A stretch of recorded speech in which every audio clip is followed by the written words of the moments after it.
Hello everyone, welcome to Edutap. तो आज के इस 50 डेज 50 मार्क्स सीरीज में हम डिस्कस करेंगे फीचर्स ऑफ डिपॉजिट अकाउंट्स।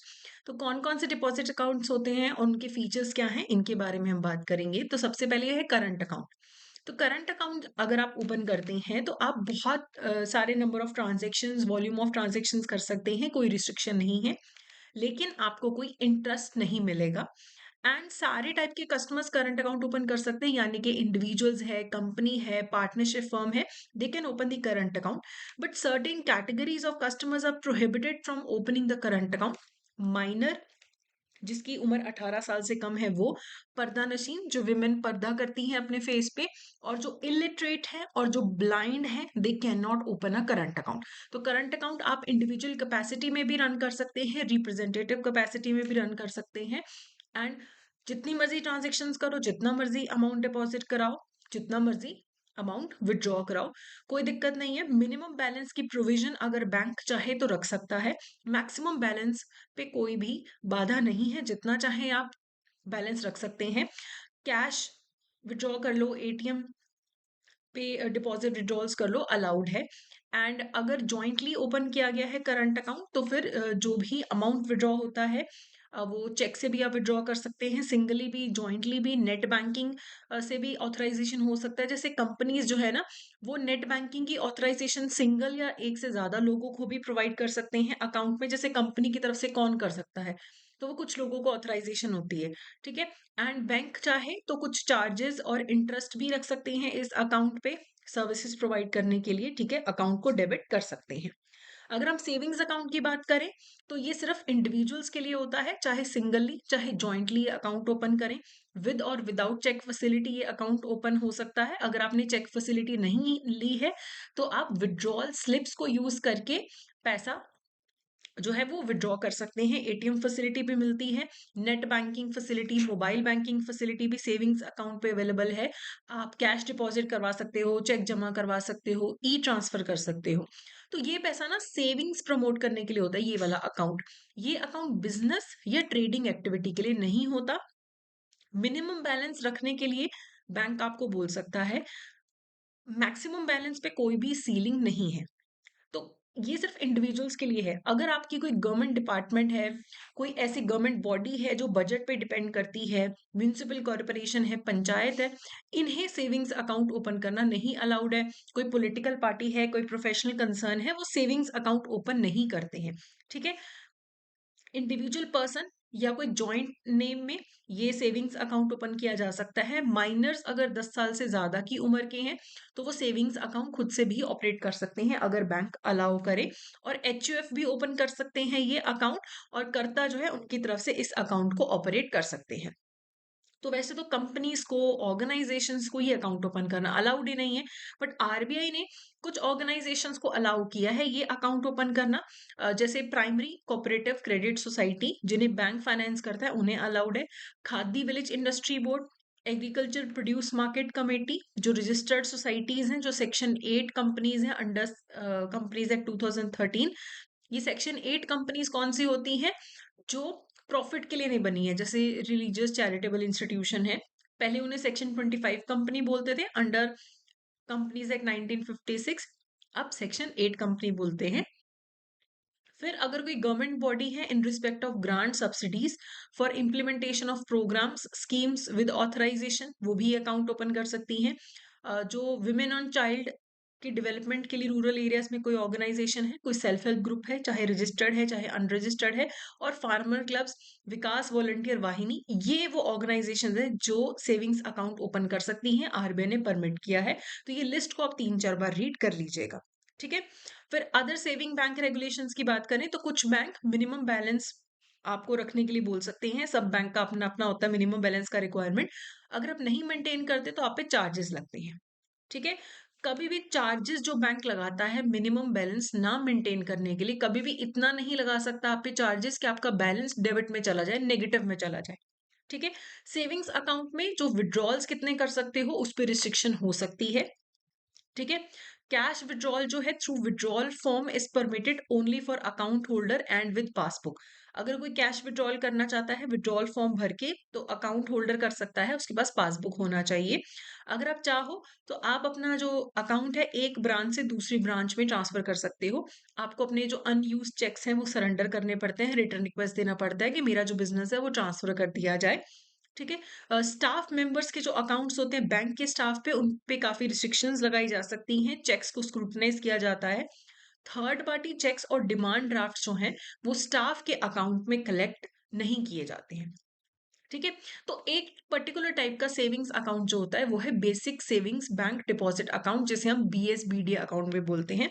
ये अकाउंट जो है ये फाइनेंशियल इंक्लूजन के लिए होता है कि ताकि सबको बेसिक मिनिमम फैसिलिटीज मिले।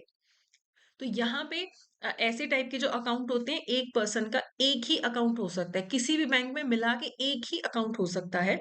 एंड कोई minimum age criteria, income criteria नहीं है। आप अपने नॉर्मल अकाउंट को बीएसबीडी में कन्वर्ट कर सकते हो। एंड नंबर ऑफ डिपॉजिट्स पे और लिमिट पे कोई भी वैल्यू पे कोई लिमिट नहीं है। और मिनिमम 4 फ्री विड्रॉल्स अलाउड होते हैं बीएसबीडी अकाउंट के अंदर। तो आप चाहे तो कैश जमा करवा सकते हो, आपको एडीएम एटीएम कार्ड भी मिलता है। आप सीडीएम के थ्रू भी इसमें कैश डिपॉजिट करवा सकते हैं। तो ये फाइनेंशियल इंक्लूजन के लिए है। चेकबुक प्रोवाइड करना कंपलसरी नहीं है, बैंक चाहे तो बीएसबीडी में प्रोवाइड कर सकता है। ये एक अकाउंट होता है बेसिक सर्विसेज प्रोवाइड करने के लिए। फिर आपका एफडी है, फिक्स डिपॉजिट है। तो इंडिया में आप 7 दिन से लेके 120 महीने तक के लिए एफडी करवा सकते हो। अगर आपका अकाउंट एक शेड्यूल्ड कमर्शियल बैंक में है या स्मॉल फाइनेंस बैंक में है और आप 3 करोड़ से ज्यादा की एफडी कराते हो, तो उसे बल्क डिपॉजिट बोला जाता है। रीजनल रूरल बैंक में अगर 1 करोड़ से ज्यादा की एफडी कराते हो, तब फिर उसे बल्क डिपॉजिट बोला जाता है। ठीक है। अगर आपने एफडी करवाई है और पीरियड खत्म होने से पहले ही अगर आप विड्रॉल करवाना चाहते हो, तो आप पे प्री मेच्योर एनकैशमेंट के लिए पेनल्टी भी लग सकती है। ठीक है। जितने भी ऐसे अकाउंट्स हैं जिसमें पैसा 1 करोड़ से कम है, जिन भी बैंक अकाउंट्स में एफडी में पैसा 1 करोड़ से कम है, वहां पे बैंक को compulsorily pre mature withdrawal facility provide करनी ही करनी पड़ती है, कि विड्रॉ करने की ऑप्शन देनी ही देनी है। अगर कोई ओवरड्यू हो चुका है एफडी, उसे रिन्यू भी कस्टमर की रिक्वेस्ट पे किया जा सकता है। आपके पास 2 ऑप्शन होते हैं इंटरेस्ट को लेके। एक, कि जितना जितना इंटरेस्ट एफडी पे बनता जाता है पीरियोडिकली आपको मिलता जाए, उसे बोलते हैं ऑर्डिनरी टर्म डिपॉजिट। दूसरा है कि आपको नहीं चाहिए इंटरेस्ट, 5 साल बाद जब एफडी कंप्लीट होगी तब आपको सारा पैसा एक साथ चाहिए। तो उसमें क्या होता है, जितना भी इंटरेस्ट बनता है तो वो दोबारा से आपकी एफडी में ऐड होता जाता है। उसे बोलते हैं री इन्वेस्टमेंट और स्पेशल टर्म डिपॉजिट। कि आपको रेगुलरली नहीं चाहिए, जब सब पूरा हो जाएगा तभी चाहिए। ओके। तो आपको जो इंटरेस्ट मिलता है, अगर आप ऑर्डिनरी टर्म डिपॉजिट ओपन करते हो, आप चाहते हो कि हर 3 महीने में आपको इंटरेस्ट मिलता रहे, आप वो इंटरेस्ट अपने किसी भी सेविंग्स अकाउंट में या करंट अकाउंट में भी डलवा सकते हो, सेम बैंक में, किसी भी बैंक में। अगर आपकी एफडी की मेच्योर होने का अमाउंट 20,000 से ज्यादा का है, तो वो पैसा सिर्फ आपके बैंक अकाउंट में आ सकता है। आप अपना एफडी एक बैंक से दूसरे बैंक में भी ट्रांसफर करवा सकते हैं। अगर आपकी एफडी जॉइंट है, तो आप किसी और पर्सन को ऐड या डिलीट भी करवा सकते हो। ठीक है, स्प्लिट भी कर सकते हो एफडी को। लेकिन अमाउंट और ड्यूरेशन ऑफ एफडी में चेंज नहीं होना चाहिए। अगर किसी की 50 लाख की ए और बी की एफडी थी, तो वो इसको 25-25 की करवा सकते हैं, लेकिन अमाउंट टोटल 50 ही रहेगा। और जितने पीरियड बचा था उतना ही पीरियड होगा, एक्सटेंशन नहीं होगा। क्या आप अपनी एफडी के अगेंस्ट लोन ले सकते हैं? तो यस, अगर मेरा एक्सिस बैंक में एफडी है, तो एक्सिस बैंक से ही मैं लोन भी ले सकती हूँ। बैंक अपना 5 से 20% का मार्जिन रखेगा। ठीक है, सारी चीजें कंसिडर करने के बाद आपको लोन भी दे सकता है उसी एफडी पे। फिर बात करते हैं आरडी यानी कि रेकरिंग डिपॉजिट की। रेकरिंग डिपॉजिट होता है कि एवरी मंथ आप कुछ प्री डिटर्मिन्ड अमाउंट बैंक में जमा करवाते हो। कि मैं सोचती हूँ हर महीने में 5,000 रुपए आरडी में जमा करवाऊंगी। ठीक है, क्वार्टरली कंपाउंडिंग होती है उसकी। और अगर आप रेगुलरली ये पैसा नहीं जमा करवा सकते हैं, तो फिर अमाउंट रिड्यूस्ड भी हो सकता है। जो आपको ऑब्वियसली फिर जो पैसा मिलना है वो थोड़ा कम मिलेगा, क्योंकि आपने रेगुलरली नहीं जमा करवाया, तो इंटरेस्ट पे तो फर्क पड़ेगा ही पड़ेगा। ठीक है, आजकल तो बहुत टाइप के कॉम्बिनेशन के भी अकाउंट्स आ चुके हैं, जिसमें डिमांड और फिक्स डिपॉजिट कंबाइंड दोनों के फीचर्स होते हैं। हाइब्रिड डिपॉजिट्स बोलते हैं उन्हें। ठीक है, जैसे ऑटो स्वीप इन फैसिलिटी आजकल बैंक्स प्रोवाइड करते हैं। ओके। फिर बात करते हैं कैश सर्टिफिकेट की। कैश सर्टिफिकेट ऐसा इन्वेस्टमेंट का तरीका है कि आप बैंक से कैश सर्टिफिकेट लेते हो, 1 लाख का जो कैश सर्टिफिकेट है आपको डिस्काउंट पे मिल जाएगा, यानी कि 92,000 पे मिल जाएगा। और साल बाद जब इसका टाइम खत्म होगा तो आपको 1 लाख मिल जाएगा पूरा, जो उसकी फेस वैल्यू है, यानी कि 8,000 रुपए आपने कमा लिए। एक होता है एन्युटी डिपॉजिट। एन्युटी डिपॉजिट में होता है कि आपका जो कस्टमर है वो आपके पास लमसम अमाउंट जमा करवा देता है, कि मुझे मान लो पेंशन का 1 करोड़ रुपया मिला, सारा पीपीएफ जीपीएफ सब कुछ मिला के, तो मैंने क्या किया, 1 करोड़ बैंक में जमा करवा दिया, और बैंक मुझे हर महीने थोड़ा थोड़ा पैसा मेरे सेविंग्स अकाउंट में डालता रहेगा, इंस्टॉलमेंट्स की फॉर्म में, जिसमें प्रिंसिपल इंटरेस्ट दोनों इंक्लूडेड होगा। मैंने एक साथ दे दिया, मुझे एक साथ चाहिए नहीं है, ठीक है, मैंने बैंक को दे दिया, और बैंक मुझे धीरे धीरे करके कुछ कुछ पैसा हर मंथ पे करता रहेगा। फिर बात करते हैं सर्टिफिकेट ऑफ डिपॉजिट की। सर्टिफिकेट ऑफ डिपॉजिट एक इंस्ट्रूमेंट है जिसमें आप शॉर्ट टर्म में इन्वेस्ट कर सकते हैं, लगभग 1 साल तक के लिए इन्वेस्टमेंट कर सकते हैं। तो ये नेगोशिएबल होता है, अनसिक्योर्ड होता है, किसी कोलेटरल की रिक्वायरमेंट नहीं होती है। आपके जो शेड्यूल्ड कमर्शियल बैंक्स हैं, रीजनल रूरल बैंक्स हैं, स्मॉल फाइनेंस बैंक्स हैं, ये सर्टिफिकेट ऑफ डिपॉजिट इशू कर सकते हैं। इवन एनआरआईज भी इसमें इन्वेस्ट कर सकते हैं, और ये डीमैट फॉर्म में इशू होते हैं, फिजिकल कॉपी नहीं होती है, डीमैट फॉर्म में होते हैं।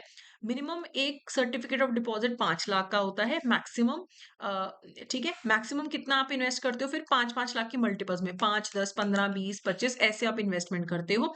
7 दिन से लेके 1 साल तक के लिए इशू होता है। ये भी ज्यादातर ऐसा होता है कि आपको डिस्काउंट पे इशू करते हैं, और रिडम्पशन पे आपको पूरा पैसा मिल जाता है। अब इसमें जो आपको इंटरेस्ट अर्न करते हो, फिक्स्ड भी हो सकता है, फ्लोटिंग भी हो सकता है। फिक्स्ड में तो एक ही रेट होगा। फ्लोटिंग में जो fixed income money market and derivative association of India है, अ, उनके द्वारा अप्रूव्ड या कोई बेंचमार्क जो ये पब्लिश करते हैं, उससे आपका रेट ऑफ इंटरेस्ट लिंक हो जाएगा। तो ये वाली रेट बेंचमार्क इंटरेस्ट जब बढ़ता है तो आपका वाला इंटरेस्ट रेट भी बढ़ता है या कम होता है। ठीक है, अगर बैंक जिसने भी सर्टिफिकेट ऑफ डिपॉजिट इशू किया है, अगर वो बाय बैक करना चाहे, दोबारा से उनको वापस लेना चाहे आपसे, तो 30 दिन बाद ले सकता है। मतलब 30 दिन इशू होने के 30 दिन के बाद ही बायबैक हो सकता है। आप इसे जैसे शेयर ट्रेडिंग करते हो, वैसे आप सर्टिफिकेट ऑफ डिपॉजिट भी आगे किसी को बेच सकते हो। इसके इशू होने पे स्टैम्प ड्यूटी भी लगती है। और क्या आप सर्टिफिकेट ऑफ डिपॉजिट के अगेंस्ट लोन ले सकते हो, तो जब तक कि आरबीआई का स्पेसिफिक परमिशन ना हो तब तक बैंक्स जो हैं लोन्स अलाउ नहीं करते हैं। ठीक है, अब अगर हम इंटरेस्ट ऑन डिपॉजिट की बात करें, तो जो इंटरेस्ट होते हैं आपके बैंक अकाउंट्स में, जो भी आपका अकाउंट है, सारे ब्रांचेस में सारे टाइप के कस्टमर का सेम टाइप का इंटरेस्ट रेट होना चाहिए। आप रेट ऑफ इंटरेस्ट नेगोशिएट नहीं कर सकते हो, मोल भाव नहीं कर सकते हो। और जो इंटरेस्ट होता है वो बोर्ड ऑफ डायरेक्टर्स या कोई कमेटी होती है वो डिसाइड करती है। जो भी आपका इंटरेस्ट है वो नियरेस्ट रुपी तक के लिए राउंड ऑफ कर दिया जाता है, कि अगर 52.9 है तो उसको 53 कर दिया जाएगा। ठीक है, और अगर आपका FCNR डिपॉजिट है, जो फॉरेन करेंसी वाला डिपॉजिट होता है, उसमें 2 डेसिमल प्लेसेस तक आपका जो नंबर है उसे राउंड ऑफ कर दिया जाएगा। अगर 52.9375 होगा, ठीक है, तो उसे 52.94 कर दिया जाएगा, 2 डेसिमल प्लेसेस तक। ठीक है, सेविंग्स अकाउंट में बैंक की मर्जी है कि वो कितना इंटरेस्ट रेट चार्ज करना चाहते हैं, डीरेगुलेटेड है, आरबीआई नहीं करता है। लेकिन एंड ऑफ द डे पे जो बैलेंस होता है उस पे रेट ऑफ इंटरेस्ट कैलकुलेट होता है, जो आपका दिन के एंड पे जितना आपके अकाउंट में पैसा पड़ा है उस पे इंटरेस्ट रेट कैलकुलेट होता है। बैंक को पहले ही आपको बताना होता है कि रेट ऑफ इंटरेस्ट कितना है। बैंक अगर चाहे तो सेविंग्स अकाउंट में अगर 1 लाख से ज्यादा बैलेंस वाला अकाउंट है तो उस पर डिफरेंशियल रेट ऑफ इंटरेस्ट भी दे सकते हैं, ज्यादा रेट ऑफ इंटरेस्ट भी दे सकते हैं। इंटरेस्ट क्वार्टरली या शॉर्टर इंटरवल्स में आपके अकाउंट में आ जाता है। फिर है interest on domestic term deposit, जो आपका एफडीज वगैरह होते हैं, 7 दिन से लेके जो 120 महीने तक के हो सकते हैं। डिफरेंट पीरियड्स के लिए डिफरेंट रेट ऑफ इंटरेस्ट हो सकते हैं, यानी कि मेरी एफडी 1 साल की है, आपकी 10 साल की है, आपको ज्यादा रेट ऑफ इंटरेस्ट मिल सकता है। बल्क डिपॉजिट्स पे भी डिफरेंशियल रेट ऑफ इंटरेस्ट हो सकता है। बल्क डिपॉजिट्स होते हैं अगर शेड्यूल्ड कमर्शियल बैंक में 3 करोड़ से ज्यादा, और रीजनल रूरल बैंक्स में अगर 1 करोड़ से ज्यादा की आपकी एफडी है तो वो बल्क डिपॉजिट है। ठीक है, और अगर आपकी एफडी 1 करोड़ से कम की है तो प्री मेच्योर विड्रॉल की फैसिलिटी जो है वो आपको प्रोवाइड की जानी जरूरी है। ठीक है, except TDs with premature withdrawal for which different rates can be fixed. अगर आप बैंक से ऐसी एफडी लेते हो जिसमें प्री मेच्योर विड्रॉल फैसिलिटी नहीं है, आपने 2 करोड़ की एफडी करवाई, बैंक ने बोला प्री मेच्योरली विड्रॉ नहीं कर सकते, 5 साल बाद ही पैसा मिलेगा, उसमें भी आपको एक्स्ट्रा रेट ऑफ इंटरेस्ट दिया जा सकता है। अगर आप 7 दिन से पहले पहले एफडी विड्रॉ करवा लेते हो, कि आज कराई कल पैसा निकलवा लिया, तो कोई आपको रेट ऑफ इंटरेस्ट नहीं मिलता है। ठीक है, आप फ्लोटिंग रेट पे भी एफडी करवा सकते हो। अगर आप पहले ही अपनी एफडी विड्रॉ कर लेते हो, कितनी पेनल्टी लगेगी, ये बोर्ड जो होता है बैंक का, वो डिसाइड करता है। अगर आप अपनी एफडी को उठा के एक बैंक से दूसरे बैंक में ट्रांसफर कराना चाहते हो, तो बैंक आप पे कोई भी पेनल्टी नहीं लगा सकता। आप चाहो अपनी एफडी को स्प्लिट करवा सकते हो, लेकिन पीरियड और अमाउंट जो है वो चेंज नहीं होना चाहिए। ठीक है। फिर बात करते हैं additional interest on domestic deposit. तो आपका जो बैंक का स्टाफ है, एक्सक्लूसिव एसोसिएशन है, जो आपके बैंक के चेयरमैन, एमडी, एग्जीक्यूटिव डायरेक्टर है, जो फिक्स टेन्योर के लिए काम करते हैं, उन्हें एडिशनल 1% जो है इंटरेस्ट प्रोवाइड किया जा सकता है। इवन अगर आप बैंक में काम करते हो, आपका कोई डिपेंडेंट है, आपके बच्चे, उसके साथ आपका कोई अकाउंट है, तो भी आपको एडिशनल रेट ऑफ इंटरेस्ट मिल सकता है। सीनियर सिटीजन्स को देना है, नहीं देना है एडिशनल रेट ऑफ इंटरेस्ट, ये बैंक की मर्जी होती है। ठीक है। अगर आप बैंक एम्प्लॉय फेडरेशन के डायरेक्ट मेंबर नहीं हो, तब आप इस एडिशनल इंटरेस्ट के लिए एलिजिबल नहीं हो। ठीक है। एमसीक्यूज करने से पहले मैं आपको बता दूं, आप हमारा मास्टर कोर्स अवेल कर सकते हैं जैब एग्जामिनेशन के प्रिपरेशन के लिए। अगर आपको हेल्प चाहिए, आप जैब 75 कोड यूज करेंगे तो आपको 75% ऑफ मिलेगा। यहाँ पे आपको live classes, recorded classes, short notes, test series, chapter wise MCQ सब कुछ मिलेंगे। तो आप जाके एक बार डिस्क्रिप्शन में लिंक है, हमारा कोर्स चेक कर सकते हैं। बाकी आप हमारा टेलीग्राम चैनल फॉलो कर सकते हैं। जो भी हमारी सेशंस होते हैं यूट्यूब पे, उनका पीडीएफ आपको टेलीग्राम चैनल पे मिल जाएगा। ठीक है। फिर बात करते हैं क्वेश्चन की। पहले जो आपको पूछा जा चुका है, current account can not be opened by minors, पर्दानशीन, इलिटरेट, ब्लाइंड। तो सभी लोग जो हैं, चाहे माइनर है, पर्दानशी है, इलिटरेट है, ब्लाइंड है, वो बैंक अकाउंट ओपन नहीं कर सकते हैं, करंट अकाउंट ओपन नहीं कर सकते हैं। बाकी अकाउंट ओपन कर सकते हैं, करंट नहीं कर सकते हैं।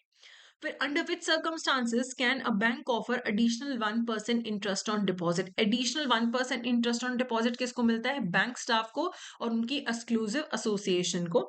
तो बी जो है यहाँ पे करेक्ट ऑप्शन है।